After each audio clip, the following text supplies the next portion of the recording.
Mimi ni naibu kamishna wa Jeshi la Zimamoto na Uokoaji, Kuyonza Alhamisi, ni msemaji wa jeshi.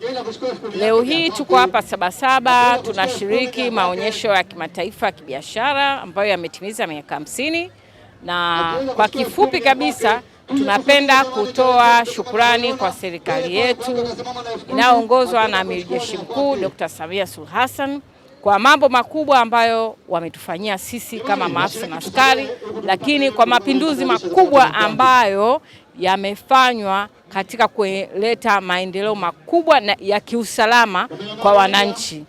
Na hapa unaweza ukaona ni namna gani serikali imeliwezesha Jeshi la Zimamoto na Uokoaji kwa kuleta mitambo mikubwa ambayo tunaweza kutoa huduma kwa haraka. Na tukianza na hili gari ukiliangalia ni gari la kuzimia moto, lakini ni gari mahususi kabisa la kukabiliana na moto katika reli.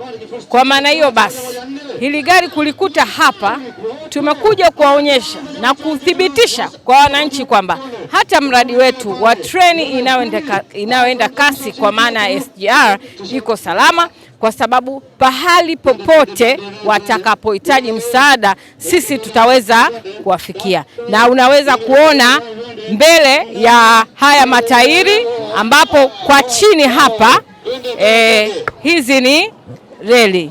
Hapa kwa chini unaweza ukaona, kwa hiyo matairi yatanyanyuka na hii reli, haya matairi yanaweza kupita katika reli, yanaingia kwa reli na tunaenda kutoa huduma katika eneo husika. Hii gari ni Skylift Bronto ambayo inaweza kufika zaidi ya mita 30. Ni mahususi katika kukabiliana na mioto ambayo iko katika majengo marefu, na mmeona ambavyo limekuwa likitumika hivi sasa. Kwa haraka ukitupigia, unapaswa kutuelezea nini ili sisi tuweze kujua kwamba tunakuja na gari ya aina gani. Je, umekwama katika jengo refu au umekwama au kuna moto wa kemikali? Na hapo mbele unaweza ukaona gari ambalo ni mahususi kukabiliana na majanga, mioto, ajali za barabarani ambayo inahusiana na kemikali. Lile ni hazmat truck na ndani yake kuna vifaa mbalimbali vya kumkinga mzima moto ili asiweze kupata madhara dhidi ya kemikali ambayo imemwagika, lakini pia kukabiliana na madhara mengine ambayo yanaweza yakasababishwa na ile kemikali ambayo imemwagika.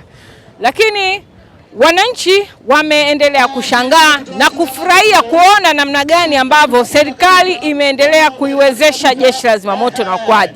Na hivi sasa ukipiga nambari ya dharura ya 114, sio kwamba tunatoa huduma ya kuzima moto tu, lakini pia tunatoa huduma ya awali kwa kutumia magari yetu ya ambulance ambayo yanaonekana hapa. Kwa hiyo ukipiga 114 kuna ajali, sisi kwetu ni rahisi kabisa kwenda kabisa na kumbeba yule majeraha katika ile ajali. Lakini pale unapiga simu kuna mjamzito au huduma zingine ambazo hazihitaji jinai, basi sisi Jeshi la Zimamoto na Uokoaji tuko pale katika kukupa msaada. Kishki TV, nuru ya dini yako.